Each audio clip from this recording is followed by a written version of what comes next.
Méditation à la rencontre de la mer.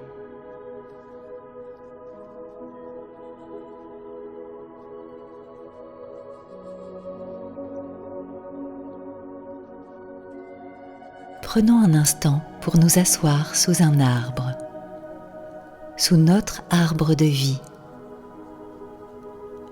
Le moment est venu de fermer les yeux et de se concentrer sur sa respiration, de remplir ses poumons d'air, puis d'expirer lentement, toujours avec beaucoup de douceur. Pendant chaque inspiration, prenons le temps de penser à quelqu'un que nous aimons, que nous chérissons, qui a eu une place importante dans notre vie. Pendant chaque expiration, soufflons un mot pour chacune de ces personnes. Peut-être est-ce un mot qu'on aurait aimé lui dire, que nous ne disons pas assez souvent, qui nous semble important de dire et redire, ou d'enfin exprimer pleinement. N'ayons pas peur des mots et de nos émotions.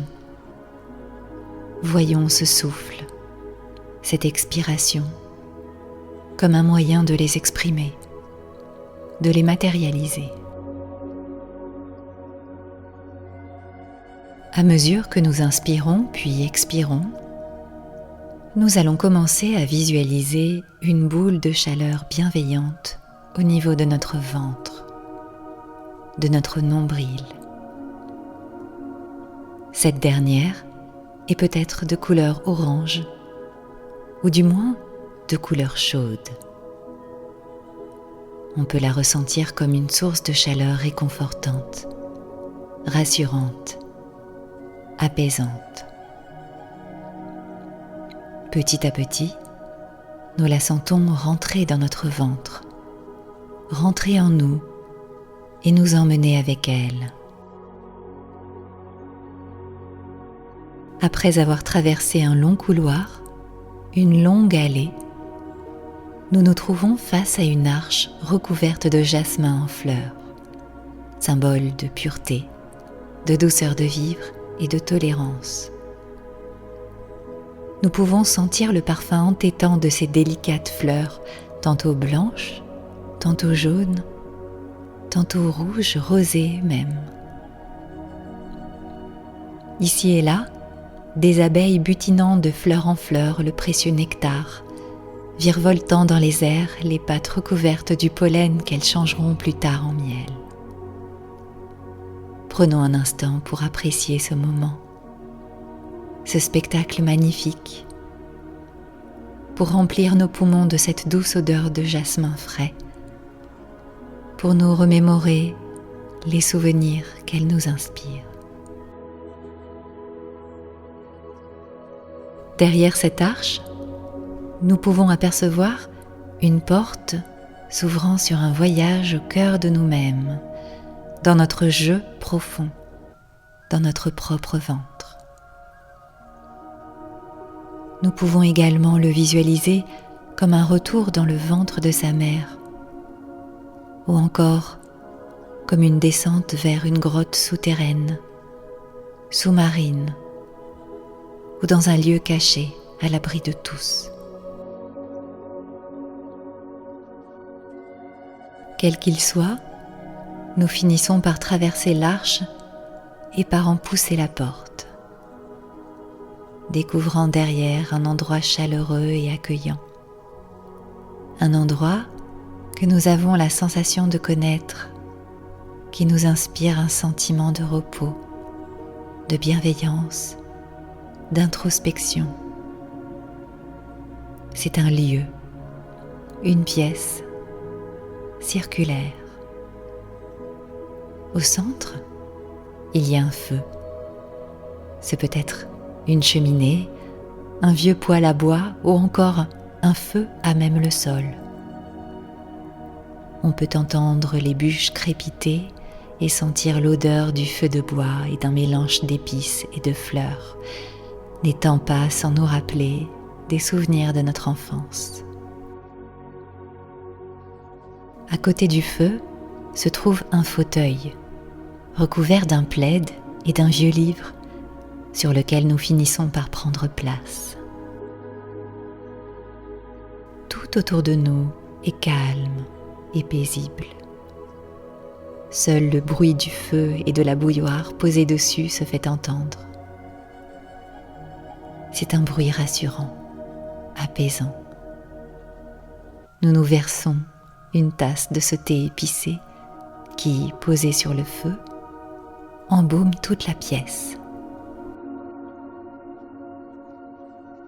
Le moment est venu de se poser et de souffler un instant. Tout en buvant notre thé, nous regardons les images qui se dessinent à travers les flammes dans l'âtre. Peut-être pouvons-nous y distinguer des silhouettes, lire des mots, voir des images. Peut-être à l'inverse, est-ce le son crépitant des bûches qui semble vouloir nous murmurer quelque chose au creux de l'oreille. Laissons les choses venir à nous.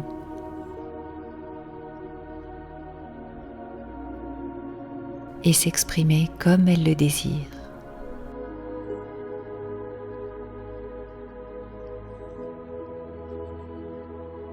L'âtre est le centre du lieu. Il est le cœur battant du foyer, la source de vie, de chaleur et de lumière. Peut-être finissons-nous par nous assoupir à mesure que nous regardons danser les flammes et écoutons ce doux chant crépitant. Nous voilà au stade de chrysalide, protégés du monde extérieur, prêtes à notre transformation spirituelle, prêtes à renaître quand le moment sera venu. En attendant, nous profitons de ce cocon chaleureux, de cette douceur. Après un moment, quelque chose vient nous souffler à l'oreille de prendre et d'ouvrir le vieux livre posé à nos côtés. Nous nous exécutons. Les pages, jaunies par le temps, semblent relativement épaisses sous nos doigts. Elles ont cette texture si caractéristique des papiers façonnés à la main. Elles semblent gorgées d'histoire, de vécu.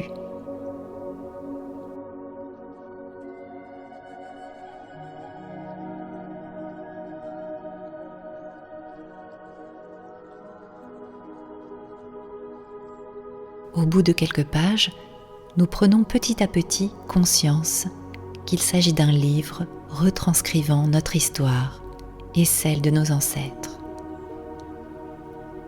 Rapidement, nous nous rendons également compte que cet ouvrage n'a pas de fin. Si les histoires de nos ancêtres y sont bel et bien retranscrites dedans, la nôtre, celle de nos descendants, reste encore à écrire et à être vécue. Nous prenons une plume et commençons à écrire quelques pages, quelques souvenirs qui nous sont chers, des mots, des anecdotes, des récits, des choses que nous aimerions à notre tour partager avec nos enfants, puis leurs enfants et les enfants de leurs enfants. Des choses que nous aimerions laisser à nos générations futures pour qu'elles ne nous oublient pas et n'oublient pas d'où elles viennent. Qu'aimerions-nous leur transmettre ? Que voudrions-nous leur partager de notre histoire personnelle ? Qu'estimons-nous important de leur laisser derrière nous ?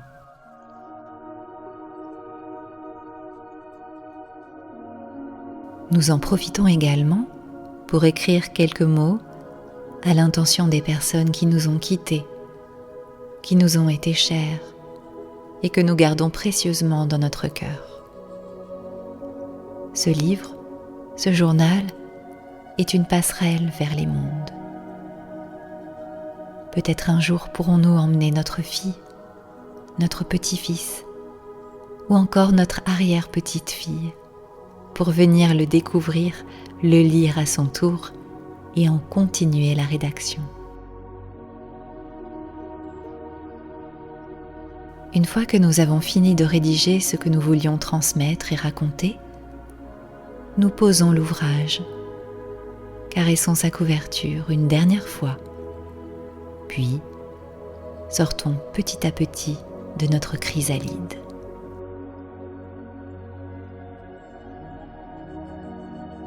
Nous revoilà dans la pièce, circulaire, près de l'âtre.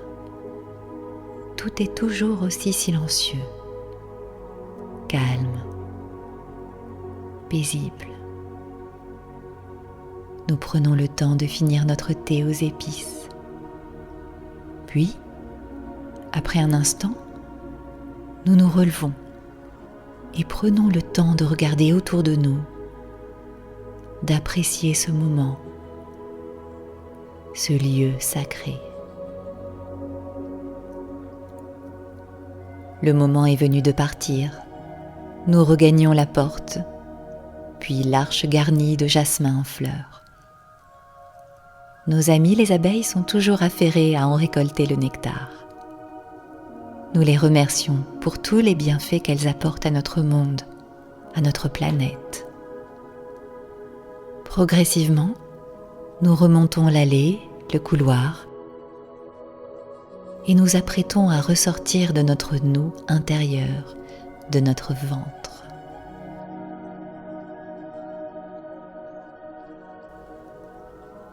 Visualisons la boule de chaleur bienveillante aux couleurs chaudes ressortir progressivement de nous au fur et à mesure que nous inspirons, puis expirons.